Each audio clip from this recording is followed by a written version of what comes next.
of the UK sealing a trade deal with the European Union are only 50-50. His comments during the World Economic Forum in Davos are the latest sign of the uphill struggle facing the UK this year as it tries to negotiate new trade deals with both the EU and the US simultaneously. Well, joining us now to discuss this more is former European Commission negotiator Thomas Cole. Thomas, thanks so much for joining us this morning. Good morning to you. What do you make of what the Dutch Prime Minister said?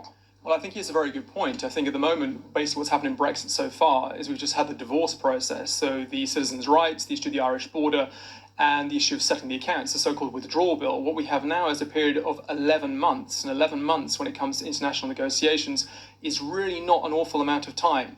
Now, in the withdrawal agreement, there is the possibility to extend this transition period. That's the period that the UK will be entering into as of Friday next week. And there's a possibility to extend that period by either 1 or 2 years. But as we know, Boris Johnson has said that he has no intention of making the request to get that extension in place.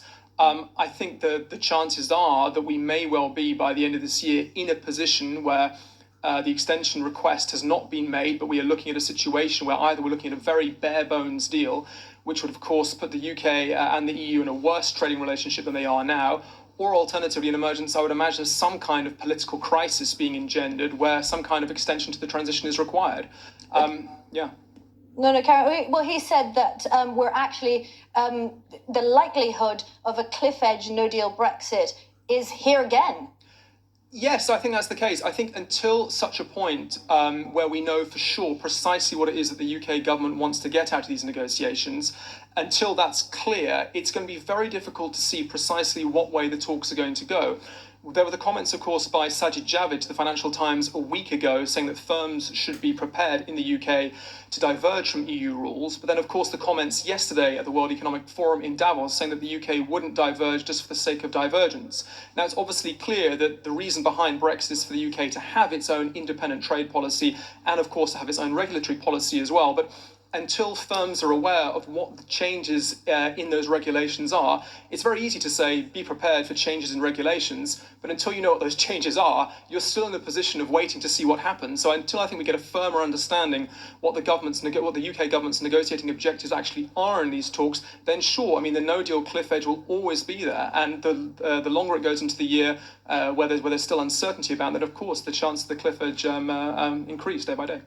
Why is 11 months not enough? Is this a clinical process? How much of it is politically motivated? I think a lot of this is quite technical in the sense that, sure, you could in theory agree a trade deal in one day if one side agrees to all the other side's terms, or what you're agreeing is something very basic. But because the UK is looking to entangle itself from this regulatory framework of the European Union over 45 years membership of the European Union, and given the lack of certainty over what the UK precisely wants to achieve, for example, what its tariff schedules are supposed to be with non-EU trade partners in the future, and also ultimately where it wants to diverge and where it doesn't want to diverge from the EU, 11 months is not very long. And then, of course, there'll be the internal technical processes which will be needed on both the UK side and the EU side, maybe the public consultations with businesses here, businesses in the EU.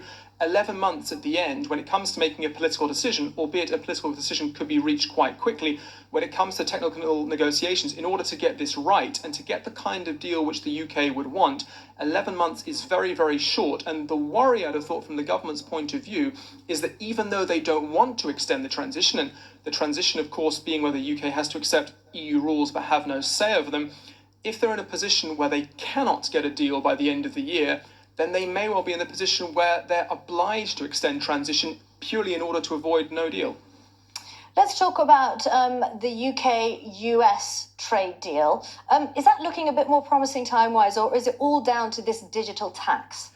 Yes, I mean, I think there are multiple issues there. I think the first issue, of course, being that Sajid Javid said yesterday the UK government is going to prioritise the EU trade negotiations over the US ones. That doesn't mean that they can't take place simultaneously.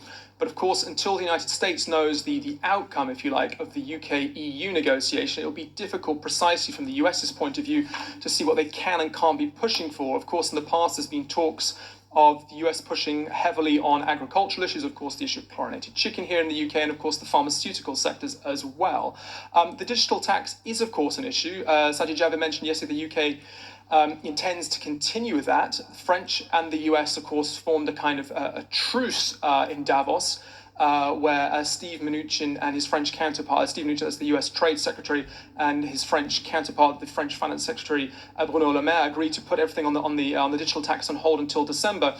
But the feeling coming from the US side is that if this digital tax is going to go ahead, regardless whether it's from the EU or from the UK, they feel that would unfairly harm the big US tech firms. And Steve Mnuchin saying yesterday that if the UK were to go ahead with any kind of digital tax, and of course they would look to slap tariffs on UK car imports into the US, and the US market is the second largest export market for UK car manufacturers. So of course, the idea, one of the big selling points of Brexit was to try getting a trade deal with the United States. Economically would not make up for the loss of leaving the European Union, but nevertheless politically is quite enticing. But we have to remember that this is a US president who is very much pushing the national interest as much as he can. And when he says America first, he very much means America first, as we've heard from the comments and I suppose the suggestions of tariffs by Steve Mnuchin over the last few days.